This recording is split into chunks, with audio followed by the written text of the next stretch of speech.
च्याच परिणामाच्या द्वारे परिभ्रमण करत आहे. अन्य कोणी ईश्वर मला या संसारामध्ये परिभ्रमण करायला कारण नाही, कर्म कारण नाही आणि बहिरंगातले पदार्थही कारण नाही. तर माझीच श्रद्धा, ज्ञान आणि चारित्र्य गुणाची होणारी विपरीत परिणती, त्याच्यामुळेच मी संसारामध्ये दुःखी आहे. अन्य कोणी दुःखी नाही मला केलं. याच्यामुळे काय आहे, तसं लौकिक व्यवहारामध्ये आपण पाहतो, मुलं मुली शाळेला जातात आणि मुलगा व्यवस्थित राहत असतो, पण कॉलेजला गेल्यानंतर जर तो मुलगा समजा थोडा बिघडला, आपण काय म्हणतो, आमचा मुलगा व्यवस्थिशीर होता, पण ह्याला काय केलेलं आहे, सर्व मित्रांनी त्याला काय केलेलं आहे, बिघडलेलं आहे.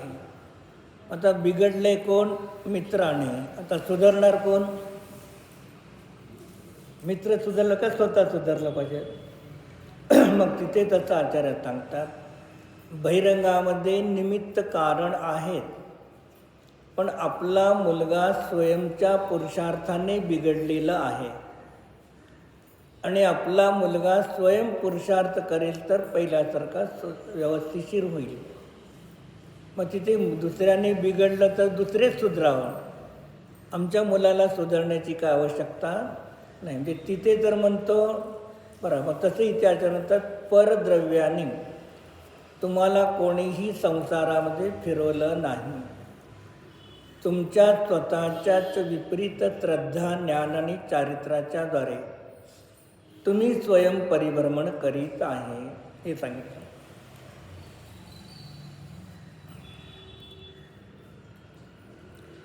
दुसऱ्या पॅरेग्राफमध्ये 1, 2, 3, 4, 5, 6, 7 नंबर ओळ आहे वरून दुसरा पॅरेग्राफ. मेरा अनंत काल बीत गया, इस संसार में एक इंद्रिय, दो इंद्रिय, तीन इंद्रिय, चतुरिंद्रिय स्वरूप विकलत्रय पर्याय पाना दुर्लभ कठिन है. विकलत्रय से पंचेंद्रिय सैनिक 6 पर्याप्तियों की पूर्णता होना दुर्लभ है. उससे भी मनुष्य होना अत्यंत दुर्लभ है. उसमें आर्य क्षेत्र दुर्लभ, उसमें से उत्तम कुल ब्राह्मण, क्षत्रिय, वैश्य वर्ण का पाना कठिन है. उसमें भी सुंदर रूप, समस्त 5 इंद्रिया की प्रवीणता, दीर्घ आयु, बल, निरोग शरीर, जैन धर्म, इनका उत्तरोत्तर मिलना कठिन है. बोधी दुर्लभ भावना. मग हे काय आहे, महिला 1 इंद्रिय, 2 इंद्रिय, 3 चतुरेंद्रिय. मग याला काल विकलेंद्रिय कुणाला म्हटलं जातं, 2 इंद्रियापासून 2 इंद्रिय, 3 इंद्रिय आणि 4 इंद्रिय यांना विकलत्रय म्हटलं जातं. आणि एकेंद्रियाला आणि पंचेंद्रियाला विकलत्रय म्हणत नाहीत. 2 इंद्रियापासून 4 इंद्रियापर्यंत जीवाला विकलत्रय म्हटलं. मग असे हे काय, पर्याय प्राप्त होणे दुर्लभ आहे. कारण का, 3 लोक आहे, 3 लोक 14 राजू उंची आहे. खोली किती आहे 3 राजूची, लोकाची खोली किती आहे 7 राजू. उंची 14 राजू आणि 7 राजू अशी खोली आहे. आणि त्या 7 राजू खोलीमध्ये त्रस नाडी 1 राजू आहे. किती आहे, 1 राजू त्रस नाडी आहे. आणि त्या त्रस नाडीमध्ये 2 इंद्रियापासून पंचेंद्रियापर्यंत जीव जिथे राहतात त्याला त्रस नाडी हे नाव दिलं. मग तिथे एकेंद्रिय स्थावर पण आहेत, पण त्रस नाडीच्या बाहेर फक्त स्थावरच आहेत, त्रस जीव त्या ठिकाणी नाही. ते 7 राजूमधले 1 राजू जर मधला घेतला, इकडले 3 राजू आणि तिकडं 3 राजू, या 6 राजूमध्ये एकेंद्रिय 5 स्थावर काही जीव आहेत. तिथे 2 इंद्रियापासून पंचेंद्रिय जीव तिथे नाही. आणि या तरस नाडीमध्ये 2 इंद्रियापासून पंचेंद्रिय पण आहेत आणि एकेंद्रिय जीव पण आहेत. मग आता हे पुढचे या 3 लोकामध्ये सगळ्यामध्ये अधोलोक आहे. अधोलोकाच्या खाली 7 नरकाच्या खाली काय आहे? कलकल पृथ्वी. त्यालाच काय म्हटलं दुसरं? नित्य निगोद. नित्य निगोद जे ज्या ठिकाणी नित्य एका श्वासामध्ये 18 वेळा जन्म आणि 18 वेळा मरण करावं लागतं. मग अशा निगोदाच्या स्थानामधून निघणं फार कठीण आहे. पण तेवढे संकलेच एका श्वासामध्ये 18 वेळा जन्म आणि 18 वेळा मरण करायचं आहे, तर संकलेशता तिथे पुष्कळ आहे. आणि त्या संकलेशामधून बाहेर निघणं, परिणामाची विशुद्धा होणे ही फार कठीण आहे. पण हे सगळे कसे झाले? हे सगळे दुर्लभ आहेत. मग आता यामध्ये आपल्याला हे जे सांगितले आत्तापर्यंत ते सगळे दुर्लभ आहेत का सुलभ आहेत? दुर्लभ आहे. आत्ता आपण कुठे येऊन पोचलो? दुर्लभ आहे का सुलभ आहे? प्राप्त झालेला आहे म्हणून सुलभ आहे. ज्यांना प्राप्त नाही झालं त्यांच्यासाठी दुर्लभ आहे, एकापेक्षा नाही.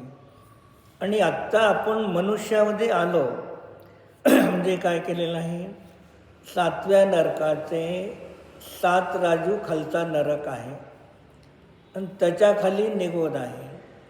मग एवढी यात्रा करत करत 7 राजू आपण वरती आलो. आता नित्य निगोदापासून यात्रा करत करत आपण कुठे आलो? मध्य लोकामध्ये, मनुष्य गतीमध्ये आलो. मग मनुष्य जन्म मिळाला आपल्याला, संज्ञी झालो, 6 पर्याप्ती पूर्ण झाल्या. हे दुर्लभ आहे का? प्राप्त झालेले दुर्लभ नाही. मनुष्य होणं दुर्लभ आहे का? झालं प्राप्त दुर्लभ नाही. आर्यक्षेत्र मिळालेलं आपलं ते पण सुलभ आहे. उत्तम कुळ, ब्राह्मण, क्षत्रिय आणि वैश्य. वर्ण किती आहेत? वर्ण 4 आहेत. वर्ण 4. क्षत्रिय, ब्राह्मण, वैश्य आणि क्षूद्र. वर्णाचे 4 भेद आहेत. त्या 4 वर्णामध्ये ब्राह्मण, क्षत्रिय, वैश्य उच्च गोत्री म्हटले गेले आणि क्षूद्राला नीच गोत्र म्हटलं. मग त्यामध्ये आपल्याला क्षत्रियामध्ये उत्पन्न झालो. आपण क्षत्रिय का जैन आहोत? क्षत्रिय आहे, आपण जैन नाही. वर्णामध्ये कुठे जैन आहे का? वर्ण नाही. वर्णामध्ये 4 वर्णामध्ये क्षत्रिय वर्ण आहे. पण आपण सगळे कोणते जन्मलो? क्षत्रिय वर्णामध्ये जन्मलेले आहोत. आणि क्षत्रिय, ब्राह्मण आणि वैश्य या तिघांना मोक्ष प्राप्त होतो. काय? क्षत्रिय, ब्राह्मण आणि वैश्य या 3 जीवाला पर्यायामध्ये मोक्ष प्राप्त होतो. पण हे उच्चवर्णीय, उच्च गोत्री आहेत. आणि जो क्षुद्रवर्णीय आहे त्याला मोक्ष प्राप्त होत नाही. शूद्रवर्णीयाला मोक्ष प्राप्त होत नाही. कारण शूद्रवर्णीय जीवाच्या तत्समयाच्या योग्यतेमध्ये महाव्रत धारण करण्यायोग्य उत्कृष्ट परिणामाचा अभाव आहे. काय? महाव्रत धारण करणाऱ्या उत्कृष्ट चारित्र्याला धारण करण्याच्या परिणामाचा अभाव शूद्र कुलामध्ये उत्पन्न झालेल्या जीवाला आहे. मग शूद्रमध्ये उत्पन्न झालेला जीव क्षुल्लक ऐलक होऊ शकतो. कुठेपर्यंत होऊ शकतो? क्षुल्लक आणि ऐलक होऊ शकतो त्या भावात. पण मुनी होऊ शकत नाही. म्हणून त्याला समंत्रभद्र आचरणी. नाही, वर्णामध्ये क्षुद्र वर्ण. मग क्षुद्र भव म्हणजे एका अंतर्मूर्तामध्ये एवढे भव जन्मनी मरण धारण करतो ते क्षुद्र भव. क्षुद्र भव एका अंतर्मूर्तामध्ये एवढ्या वेळा मरणाने एवढ्या वेळा जन्म घेणे ते क्षुद्र भव म्हटले. आणि ते क्षुद्र वर्ण म्हणजे परिणामाच्या दृष्टीने हलक्या वर्ण. पण आत्ता जे क्षुद्र वर्ण आहे तो क्षुद्र वर्ण, त्याला क्षुद्र वर्ण म्हणत नाही. आदिनाथाने किती वर्णाची स्थापना केली? आदिनाथाने किती वर्णाची स्थापना केली? आदिनाथाने किती वर्णाची स्थापना केली? वर्ण 4 आहेत. तर आदिनाथाने किती वर्णाची स्थापना केली? 3. क्षत्रिय, ब्राह्मण, क्षत्रिय, वैश्य आणि शूद्र 3 वर्णाची स्थापना केली. मग तिथे क्षत्रिय, वैश्य आणि शूद्र याच्यामध्ये फरक काय आहे? ते आदिनाथाच्या वेळचे जे क्षुद्र आणि आपण मानतो तो शूद्र, त्याच्यामध्ये फरक आहे.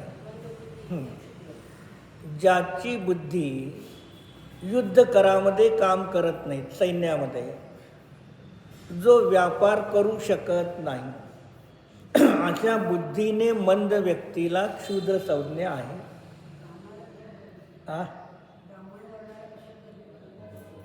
भरताने नंतर स्थापना केली ना. म्हणजे आदिनाथाने 3 वर्ण स्थापन केले, 4था वर्ण स्थापन केला नाही. मग आदिनाथांना केवळ ज्ञान झाल्यानंतर भरताने काय केलं? 4थ्या वर्णाची स्थापना भरताच्या वेळेला झाली. मग ते कोणते? हे 3 वर्णाचे जीव. चतुर्दशी का अष्टमीचा उपवास होता. मग उपवास झाल्यानंतर काय सांगलं? दुसऱ्या दिवशी तुम्ही या, उपवास करणाऱ्या लोकाला मी भेट देणार आहे. मग सगळे उपवास करून दुसऱ्या दिवशी निघाले.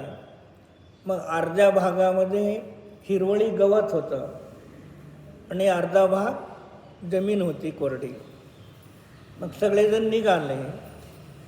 मग जे हिरव्या जमिनीवरून आले गवतावरून इकडे बाजूला आले, त्याला ब्राह्मण वर्णाची स्थापना केली. काय आहे? ब्राह्मण. का? ब्रह्म म्हणजे आत्म्याला जे जाणतात. मग या हिरवळीमध्ये घासामध्ये जीव आहेत एकेंद्रिय, आणि आपण काल उपवास केलेला आहे आणि एकेंद्रिय जीवाचा घात करून जायचं नाही. म्हणून आपले जिथे घात नाही तिथे अशा ठिकाणी आले. आणि आपण काय करतो?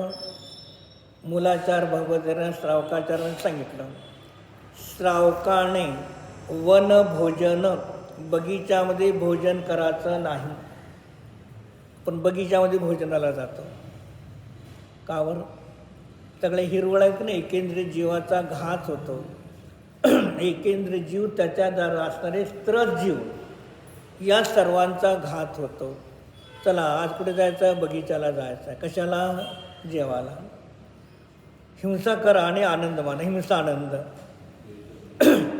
म्हणून मग तिथे सांगितलं. मग तेव्हा तिथे त्यांनी ब्राह्मण वर्णाची स्थापना केली नाही. सचित्त संपर्काचा दोष लागतो. मग यांनी भरताने स्थापन केल्यानंतर मग आदिनाथाच्या इथे जाऊन प्रश्न विचारला की भरताने ब्राह्मण 4थ्या वर्णाची स्थापना केलेली आहे. मग दिव्यधुनीमध्ये काय सांगितलं? पुढे पंचम कालामध्ये जैन धर्माचा ऱ्हास करण्यासाठी हेच वर्ण निमित्त पडणार आहे. काय? पुढे पंचम कालामध्ये धर्म ऱ्हास करण्यासाठी हेच लोक निमित्त पडणार आहे. मग ज्यांना ब्राह्मण वर्णाची स्थापना केली, मग त्यांच्याकडे काय दिलं? भगवंताची पूजा करणे, शास्त्र वाचणे, शास्त्र सांगणे, हे ब्राह्मण वर्ण स्थापन करून पूजाला आणि शास्त्र स्वाध्याय लोकांना घेणं त्यांच्याकडे ते काम दिलं. मग विचारलं कारण का, म्हणजे तुम्ही मागं जर गेला एक 50, 100, 150 वर्षापूर्वी तिथे सांगितलं जातं 100 साप सोडा पण एक जैन मारा. काय 100 सापाला सोडून द्या, ते विषारी नाहीत, पण एक जैनाला मारा. हे काय केलं, ज्यांनी स्थापना केली तेच पुढच्या जन्मात पुढच्या भावात मला पंचम काळामध्ये जैन धर्माचा ऱ्हास करणारे आहेत. आणि आता तुम्ही दिल्लीला जावा, त्या ठिकाणी तुम्हाला दिल्लीच्या मंदिरमध्ये जैन पुजारी अभिषेक करणारा कोणीही मिळणार नाही. सगळे ब्राह्मण लोक तिथे मंदिरमध्ये आहेत पुजारी, जैन नाहीच कोण. परिस्थिती अशी आहे, मंदिर तर मोठमोठे बांधतो, पैसा तर खर्च होतो, पण त्याच्यानंतर देखभालला कोण नाही. आणि मंदिर बांधण्याचं मूळ प्रयोजन जिनवाणीचं स्वाध्याय, अध्ययन, चिंतन, विधान, पूजा आदी होण्यासाठी मंदिराचं बांधकाम आहे. मग तेच नाही, उद्या त्याला काही काळानंतर ते ब्राह्मणाचेच होऊन जाणार आहेत. गिरनार गेले मग ही सगळी परंपरा चालत जाणार आहे. म्हणून आपल्याला हे सगळे दुर्लभ वस्तू सुलभ आहेत. मला आताही कोणती इथंपर्यंत आलो नाही तोपर्यंत सगळं दुर्लभ होतं, पण आता प्राप्त झालेलं तर मला हे सगळं सुलभ आहे. या सुलभ अवस्थेमध्ये तू आता कार्य करू शकतो.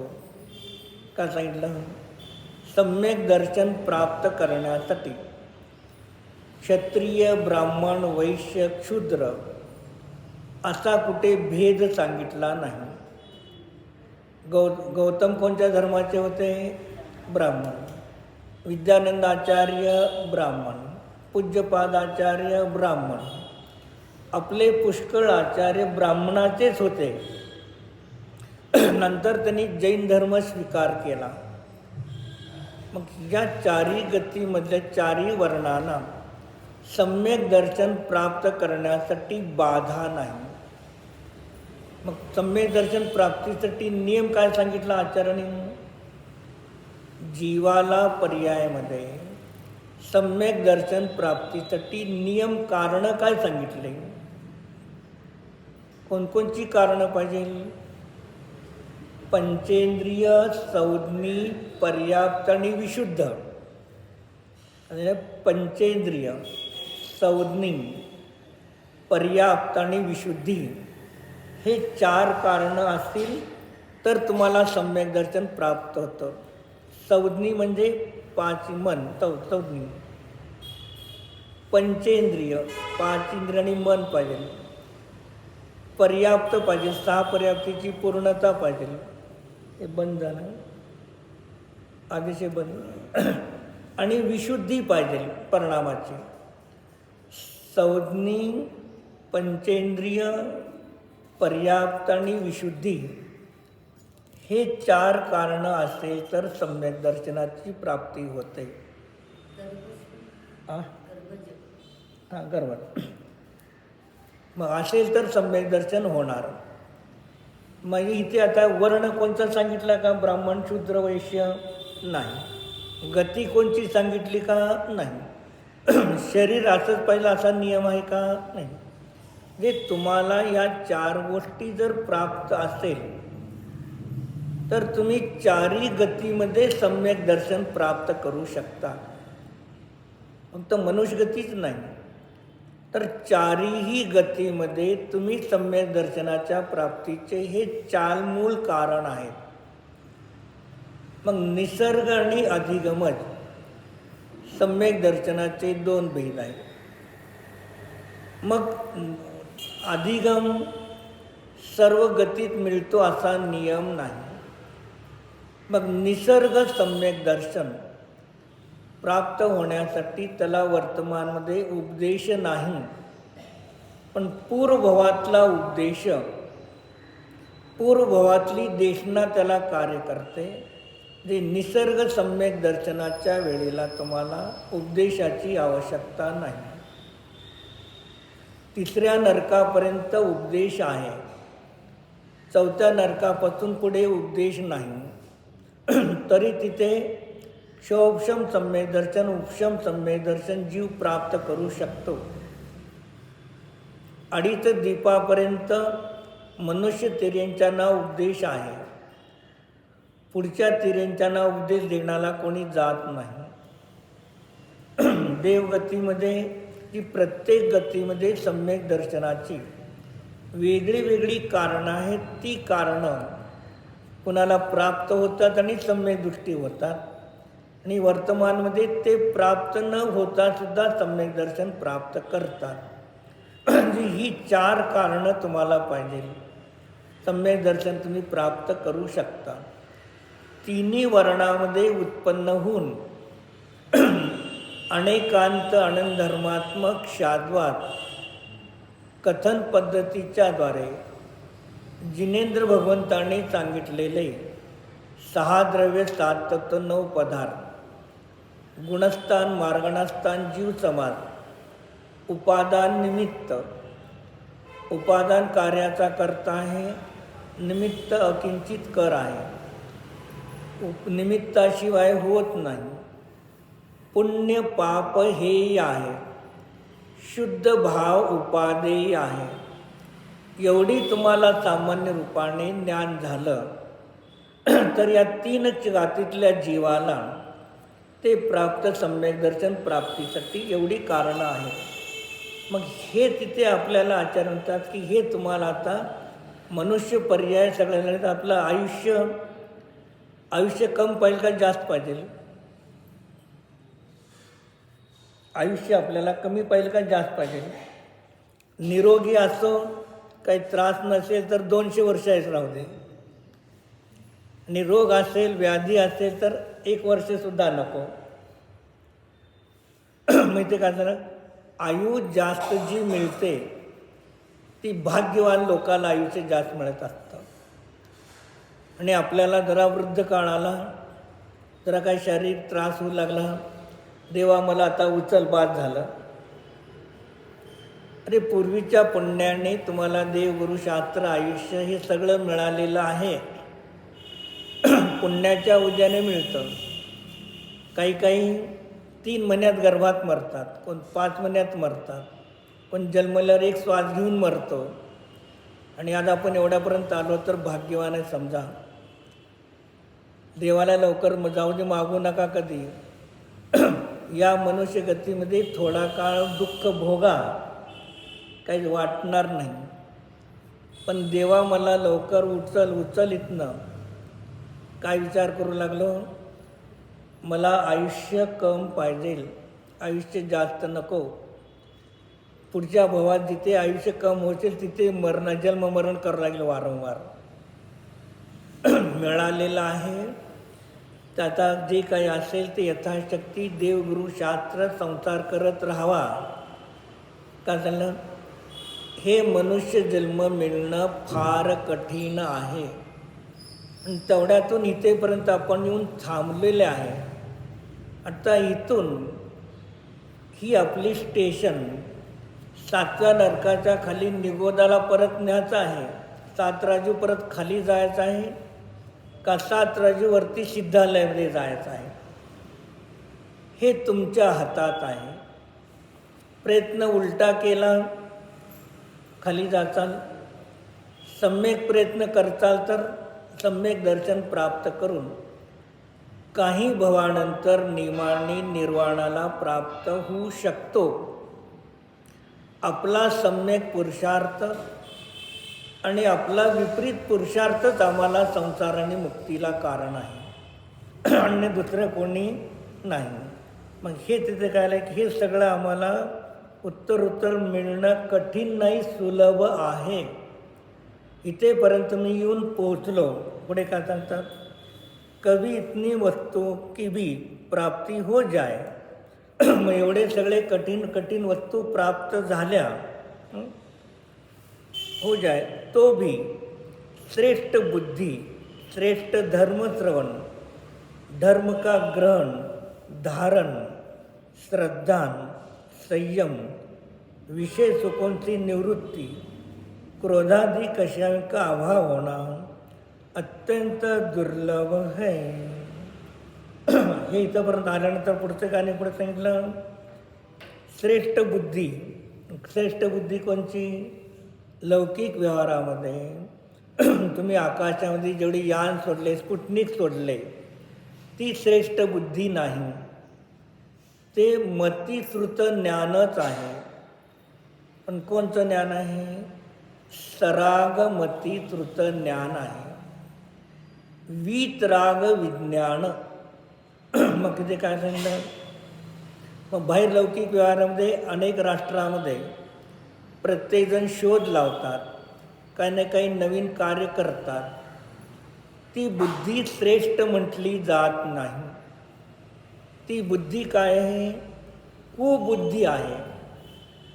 किती राष्ट्र शस्त्र तयार करतात? अमेरिका, रशिया आदी जी काय राष्ट्र शस्त्र तयार करतात, बुद्धी आहे की नाही? मग त्या शस्त्राने काय करणार?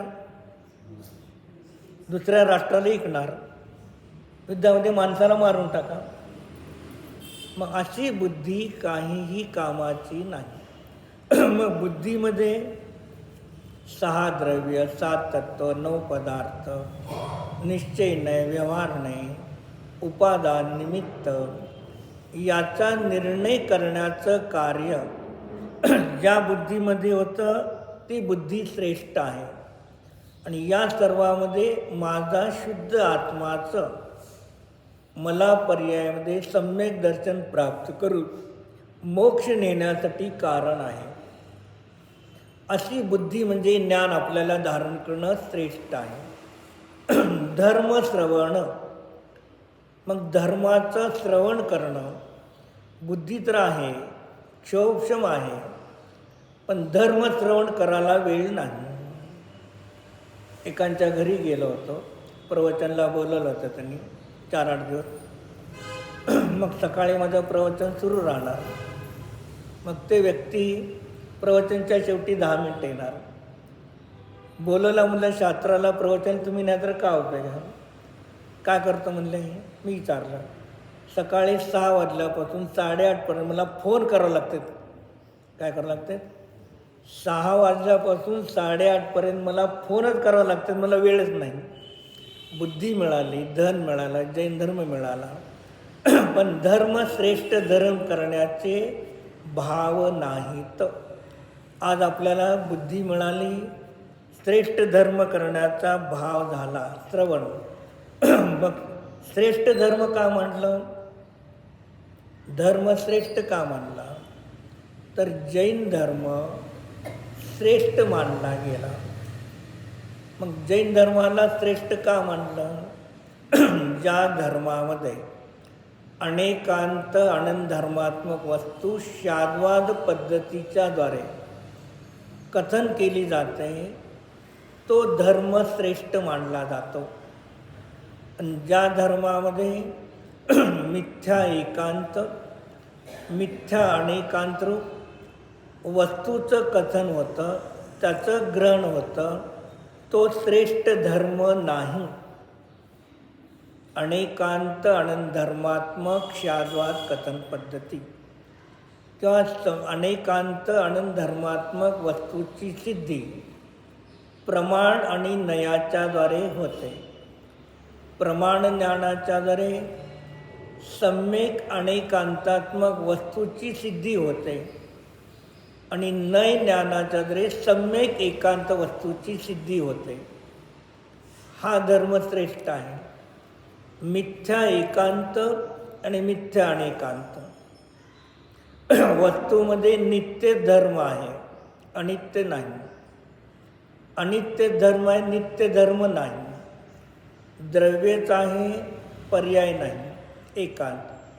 पर्याय आहे, द्रव्य नाही, मिथ्या एकांत. द्रव्य पर्याय दोन्हीही आहेत, पण द्रव्य पूर्वेला आणि पश्चिमेला पर्याय आहे, मिथ्या एकांत. मग तसं इथे नाही. निश्चय नयाने, द्रव्य दृष्टीने सर्व जीव सारखेच आहेत आणि व्यवहार दृष्टीने मनुष्य तेरेंचे देव नारकी आदी भेद आहे. जी अशी श्रेष्ठ धर्मश्रवण करणारा तोच काय श्रेष्ठ बुद्धी आहे. मग ही जर श्रेष्ठ बुद्धी मिळाली, श्रवण केलं, ग्रहणही करणं आणि धारणा काय हे पुढचे ज्ञानाच्या विशिष्ट क्षोभक्षमाने प्राप्त होतात. धारणा कशाला म्हणतात? धारणाचं लक्षण काय केलं? मंगल, धारणाचं लक्षण काय केलंय? धरणम इति धारणा. जे धारण करून ठेवते त्याला धारणा म्हणतात. तसं पृथ्वी आहे, अनेक वस्तूला धारण करून ठेवली की नाही. तसं ज्या ज्ञानाच्या पर्यायामध्ये आपण वाचलेलं आहे, ऐकलेलं आहे, चिंतन मनन केलेलं आहे, धारणेमध्ये राहणे, ती धारणा सगळ्यात श्रेष्ठ आहे. धारणा असेल तर स्मृती, प्रतिज्ञान, तर्क, अनुमान आणि आगम ज्ञानाची उत्पत्ती होते. धारणा नसेल तर आठवण होत नाही. समजा आपण अनेक ठिकाणी फिरून येतो, तीर्थयात्रा म्हणा किंवा लौकिक स्थानाला फिरून येतो, मग तिथे काही दृश्य पदार्थ आपण पाहतो, मग सर्व पदार्थाची आठवण येते का? येत नाही. काही पदार्थाची, वस्तूची आठवण येते. का बरं? ज्या पदार्थाबद्दल धारणा आपल्या ज्ञानामध्ये धारण केलेली आहे त्याचीच आठवण येते. कधी काय म्हणतो, ती वस्तू मी जाणली, पाहिली, पण आत्ता आठवत नाही. आता काय झालं? आवाय तर झाला, पण आवायनंतर धारणेचा संस्कार झाला नाही, म्हणून त्या वस्तूबद्दलचं स्मरण होत नाही. आणि ज्या वस्तूला जाणलं आणि धारणेचा संस्कार झाला त्याचं आपल्याला स्मरण होतं. मग धारणा दोन प्रकारची आहे. 7 नंबर चार्ट काढा तुमचा. 7 नंबर चार्टमध्ये धारणा 2 ठिकाणी दिलेली आहे.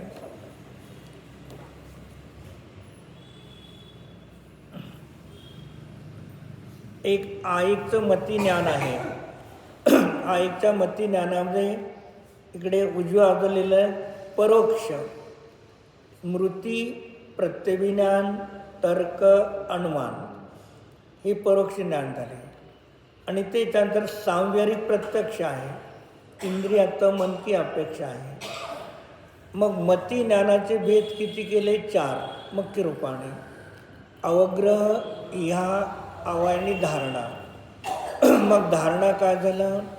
एक मती ज्ञानाच्या पर्यायाचा भेद धारणा आहे. आणि स्मृती, प्रतिज्ञान, तर्क, अनुमान आणि आगम. आता खाली या तुम्ही 7 नंबर चार्टच्या खाली जो अभेदुपचा अशुद्ध निश्चयनय आहे, त्या अशुद्ध निश्चयनाचा शेवटचा ल कॉलम, ल, स्मृती, प्रतिज्ञान, तर्क, अनुमान इनको परामर्श करने वाला वचन. मग वरती पण स्मृती, प्रतिज्ञान, तर्क, अनुमान, आगम आणि इथे पण स्मृती, प्रतिज्ञान, तर्क, अनुमान आहे. मती ज्ञानामध्ये पण धारणा आणि श्रुत ज्ञानामध्ये पण धारणा आहे. मग दोन्हीमध्ये फरक काय आहे? वरती पण स्मृती, प्रतिज्ञान, तर्क, अनुमान, आगम, धारणा, खाली पण स्मृती, प्रतिज्ञान, तर्क, अनुमान आणि आगम आणि धारणा. मग दोन्ही ज्ञानामध्ये फरक काय आहे? ज्ञान तीच आहे, पण दोन्हीमध्ये फरक काय आहे?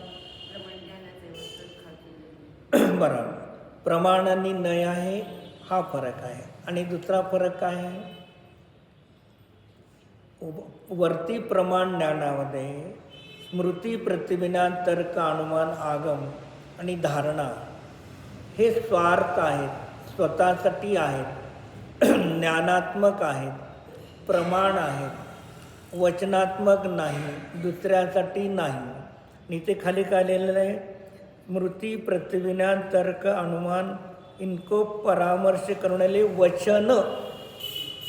वचन जेव्हा येतात ते नयामध्ये येतात, प्रमाणामध्ये वचन असत नाहीत.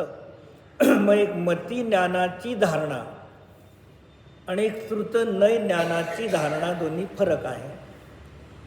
मग श्रुत ज्ञानाची धारणा 12व्या गुणस्थानापर्यंत काम करते. श्रुत ज्ञानाची धारणा 12व्या गुणस्थानापर्यंत काम करते आणि मती ज्ञानाची धारणा 12व्या गुणस्थानावर पडून असते, कार्यरूपाने कार्य करत नाही. एक मती ज्ञानाच्या धारणेचा संस्कार आहे, पण तो उपयोगरूप व्यापार करत नाही. आणि नय ज्ञानाच्या श्रुत ज्ञानाची धारणा उपयोगरूपाने कार्य करत असते. म्हणून धारणेचा संस्कार जेवढा तुमचा सूक्ष्म होतो, ग्रहण करते, तेवढी तुम्हाला लोक व्यवहारामध्ये आणि मोक्ष मार्गामध्ये धारणाच कामाला येते. कुठे एंट्री द्यायला जायचा परीक्षाला, तिथे प्रश्न विचारतात, ते प्रश्नाचं उत्तर तुम्ही केव्हा देऊ शकता? धारणेमध्ये असेल तर संस्कार, धारणेमध्ये असेल त्यांनी प्रश्न विचारल्यानंतर स्मरण होतं, स्मरणानंतर धारणा होते. जी ज्याची धारणा चांगली आहे त्यालाच वरच्या हुद्द्यावर बसवलं जातं, लौकिक व्यवहारामध्ये सुद्धा. आणि ज्याची धारणा चांगली नाही त्याला वरच्या हुद्द्यावर नेऊन बसवलं जात नाही. तर तिथे 12 श्रुत ज्ञान, द्वादशांगाचं श्रुत ज्ञान, त्या द्वादशांगाच्या श्रुत ज्ञानाची धारणा 12व्या गुणस्थानापर्यंत पहिले 2 शुक्ल ध्यान ह्या धारणा ज्ञानावरती तयार होतात. काय? 2 शुक्ल ध्यान श्रुत ज्ञानाच्या धारणेवरती 2 शुक्ल ध्यान होतात. आणि दुसऱ्या शुक्ल ध्यानाच्या अंत समयापर्यंत श्रुत ज्ञानाची धारणा काम करत आहे. आणि 13व्या गुणस्थानामध्ये केवल ज्ञान झालं, धारणेचं कार्य संपलं. केवल ज्ञान झाले की धारणा संपले. जी एखाद्या जीवाची धारणा 12व्या गुणस्थानापर्यंत काम करेल आणि केवल ज्ञान झाल्यानंतर संपेल. लौकिक व्यवहारामध्ये पहा, आपण शाळेमध्ये होतो, हायस्कूलमध्ये होतो आणि पहिला क्लास झाला, टीचरने शिकून निघून गेले. मग एखाद्या जीवाला पहिल्या दिवशी शाळा सुरू झाल्यानंतर पहिल्या क्लासमध्ये काय टीचरनं शिकवलं ते शेवटीच्या वर्षापर्यंत त्याला आठवत असतं. धारणा एकाची एवढे की ते शेवटपर्यंत, काय 40-50 वर्ष झाले तर त्याला आठवतं की आपल्याला पहिल्या क्लासला वेळेला हे शिकवलेलं आहे. ही धारणेचं काम. एखादा विद्यार्थी त्या एका तासापर्यंत धारणा राहते, दुसऱ्या तासाला विसरून जातो. तिसरा पूर्ण 8 क्लासपर्यंत धारणा राहते, घरी गेल्यावर विसरून जातो. एखादा घरी राहते, दुसऱ्या दिवशी आल्यावर विसरते. म्हणजे धारणेचे क्षमाचे असे अनेक प्रकारचे भेद आहेत. 99% 20% 15% मार्क घेतात. कशावरती? धारणेचा संस्कार असणे आणि नसणे. ज्याच्यावरती धारणेचा संस्कार आहे वाचल्यानं, त्याला स्मरणात येतं तेव्हा तो पूर्ण लिहून मार्क घेतो. ज्यांनी वाचलं तर आहे पण धारणा नाही, जेवढं त्याला आठवतं तेवढं लिहितो, 20% मार्क पडतात. मग तशी ही धारणा आपल्याला केवळ ज्ञानपर्यंत घेऊन जायची आहे, मधी सोडायची नाही. धारणा सुटली की संपलं. मग समजा मग जेवढी तुमची अध्ययन करचाल, चिंतन मनन करचाल, धारणा असेल तेवढी तुमची ध्यानाची स्थिरता होऊ शकते. धारणा नसेल तर ध्यान पण स्थिर होत नाही. जे ध्यानाच्या धारणेसाठी अध्ययनासाठी उमास्वामीने किती प्रकारचे स्वाध्यायाचे भेद सांगितले? प्रदीप, स्वाध्यायाचे भेद उमास्वामीने किती प्रकारचे सांगितले? 5 प्रकारचे. वाचना, पूजना, अणुप्रेक्षा, आमना आणि धर्मोपदेश. पाचवा कोणता आहे? धर्मोपदेश. पण लोक काय करू लागले? वाचना नाही, पूजना नाही, धर्मोपदेश चालू आहे. पहिले वाचना, पूजा. वाचल्यानंतर आपल्याला जे काही अडतं, आपली जिथे श्रद्धा असेल त्यांना विचारा, आपण काही विचार नाही. वाचनेनंतर पूजनेनंतर आमना आहे. ही जिने भगवंताची आमना आहे त्याच्याबद्दल. वाचना, पूजना, आमना आहे. अणुप्रेक्षा म्हणजे वारंवार चिंतन करणे, आपण त्याला पाठांतर म्हणतो. आणि मग याच्यानंतर तुम्ही उपदेश द्या. ही 5 प्रकारचे स्वाध्यायाचे भेद आहेत. वाचना, पूजना, अणुप्रेक्षा, आमना आणि धर्मोपदेश. हे 5 प्रकारचे स्वाध्यायच आहेत. फक्त ऐकणं स्वाध्याय नाही, फक्त दुसऱ्याला सांगणं स्वाध्याय नाही.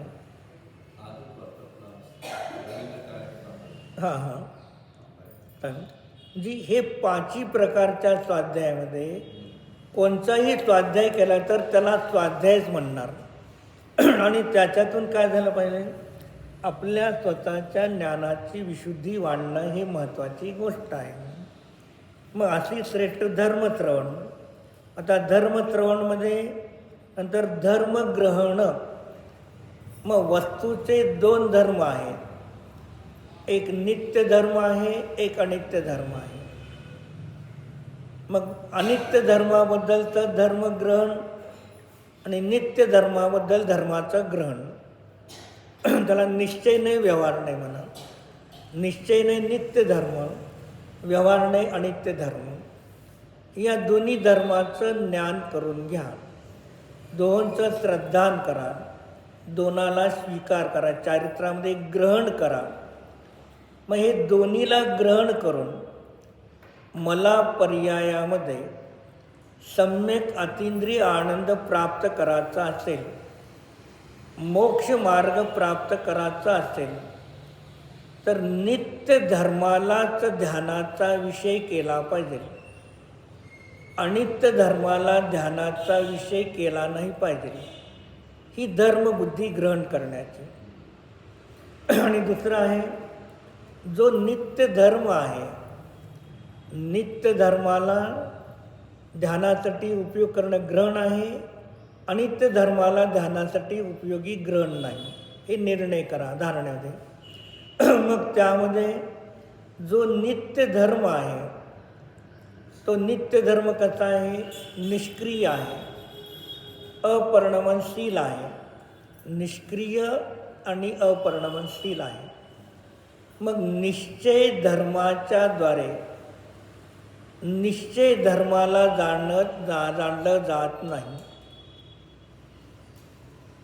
निश्चय धर्माच्या द्वारे निश्चय धर्माला जाणलं जात नाही, ज्याच्यामध्ये परिणमनच नाही. मग त्याच्याद्वारे जाणलं जाईल का? नाही. आणि अनित्य धर्माला जाणायचं नाही, नित्य धर्माला जाणत आहे. पण अनित्य धर्माला अनित्य धर्म जाणत नाही, अनित्य धर्माला नित्य धर्म जाणत असतो.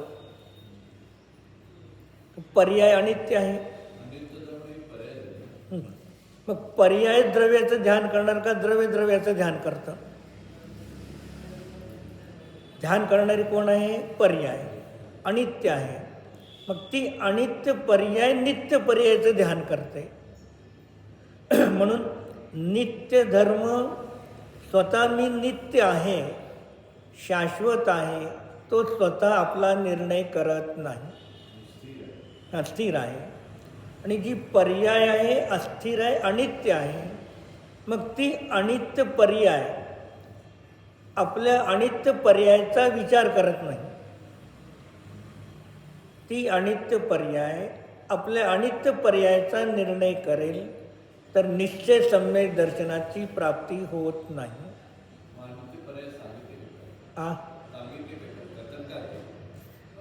वस्तूमध्ये 2 धर्म आहेत. जसा समजा जातं आहे, धान्य दळाचं जातं आहे, मग त्याला 2 पाळ्या आहेत. मग एक खालची पाळी स्थिर आहे आणि वरची पाळी फिरते. दोन्ही जर फिराले तर चालेल का? आपल्याला मूक आहे, आपण जेवण करतो, आपल्याला किती जबडे आहेत? दोन्ही जबडे फिरतेत का नाही?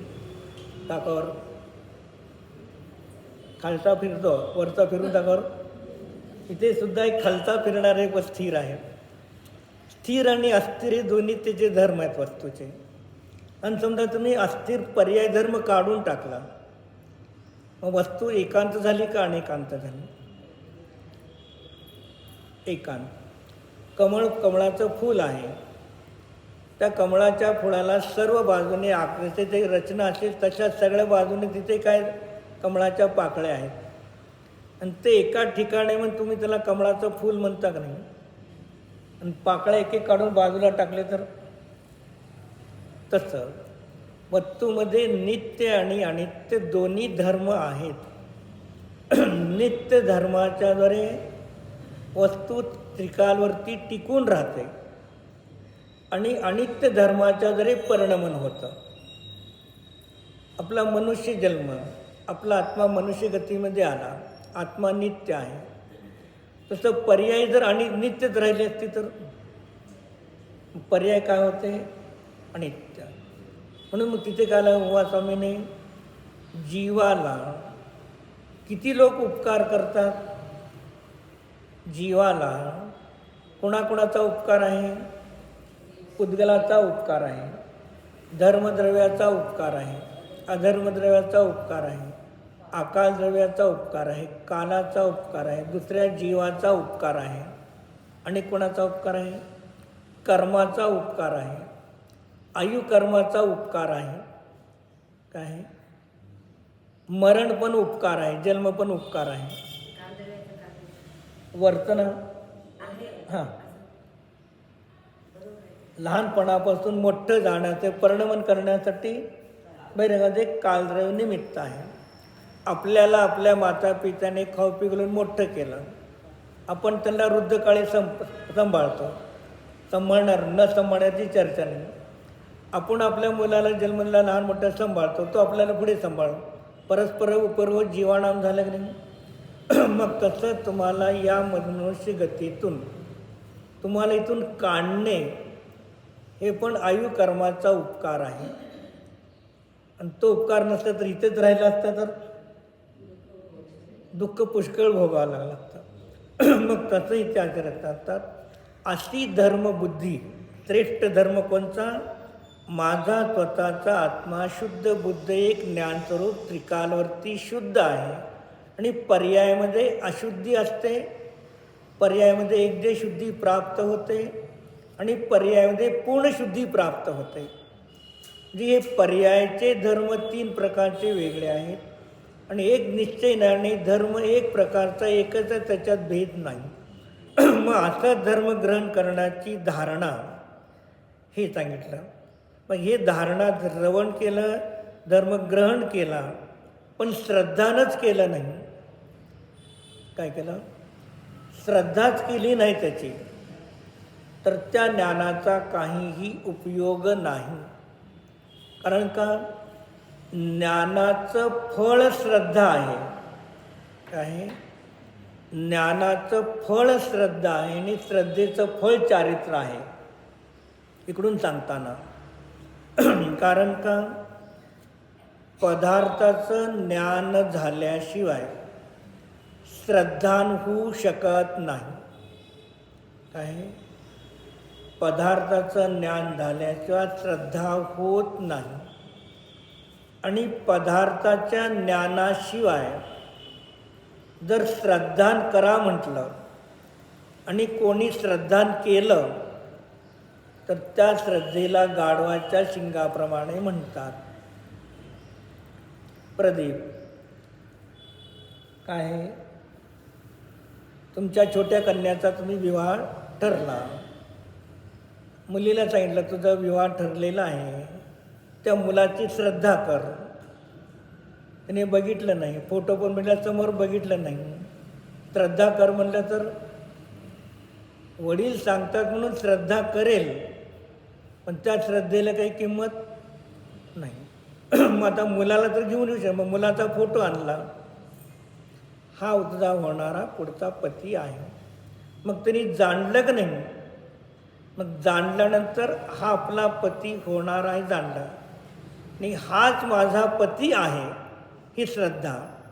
म्हणजे ज्ञानपूर्वक श्रद्धा बदलत असते. आणि कधी सांगतात श्रद्धेपूर्वक ज्ञान बदलतं. दोन्ही येतात अनेकांतामध्ये. का सांगितलं? कधी ज्ञानपूर्वक श्रद्धा बदलतं आणि कधी श्रद्धेपूर्वक ज्ञान आणि चारित्र्य बदल होतं. मग सर्व ग्रंथात काय सांगतात? जोपर्यंत श्रद्धा सम्यक होत नाही तोपर्यंत ज्ञान आणि चारित्र्याला सम्यकपणा प्राप्त होत नाही. आणि काही ठिकाणी ज्ञानामध्ये सम्यकपणा आल्याशिवाय श्रद्धा आणि चारित्र्यामध्ये सम्यकपणा येत नाही. कधी सांगतात चारित्र्यामध्ये सम्यकपणा आल्याशिवाय ज्ञान आणि श्रद्धेमध्ये सम्यकपणा येत नाही. असं का मंगल? असं का? तीन ठिकाणी बोलतात. कुणाचं ठरत राहायचं? मग श्रद्धा, ज्ञान आणि चारित्र्य एकाच आत्म्याच्या 3 गुणाच्या पर्याय आहेत. मग कोणत्याही गुणाच्या पर्यायाने कथन केलं तर बाधा येत नाही. तर श्रद्धा सम्यक झालं तर ज्ञान चारित्र्य सम्यक होतं.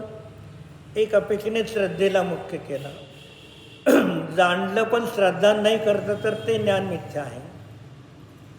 ते सांगणार की श्रद्धा ज्ञान आहे पण श्रद्धा नाही. अभव्य भव्य मिथ्या दृष्टी 11 पूर्वाचा पाठी होतो, पण श्रद्धा मिथ्या आहे. ज्ञान सम्यक आहे का? नाही. मग श्रद्धा झाल्यानंतर ज्ञान सम्यक आणि चारित्र्य सम्यकाला प्राप्त झालं. मग म्हणणार ज्ञानाने पदार्थाला जाणलं तेव्हा ज्ञान ज्या पदार्थाला जाणतं, श्रद्धा त्या पदार्थाला स्वयं स्वीकार करते, पण ज्ञानपूर्वक श्रद्धा होते. त्याच्यानंतर चारित्र्यामध्ये वीतरागता आली, सम्यकपणा आला, तेव्हा ज्ञान आणि चारित्र्याला सम्यकपणा प्राप्त होतो. म्हणजे एकाच आत्म्याच्या 3 गुणाच्या कोणत्याही पर्यायाच्या जरी 3 वक्ते कथन करत असेल तर ते सगळे सम्यक आहे.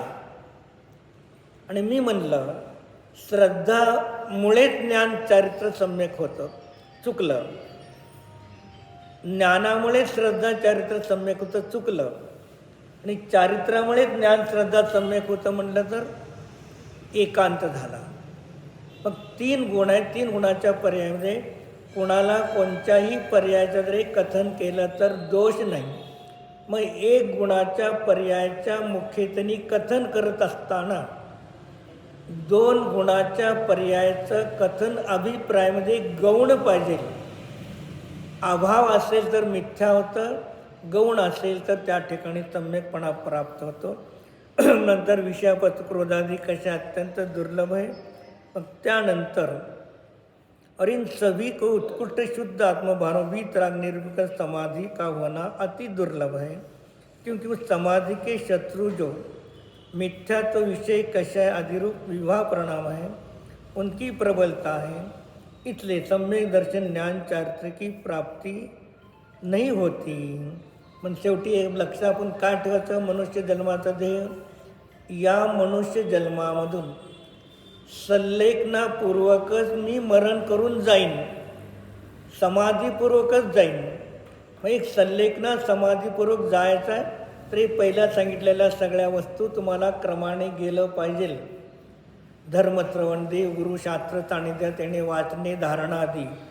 मग तेव्हा समाधी बराबर तिथे पर्यायामध्ये प्राप्त होऊ शकते. ओ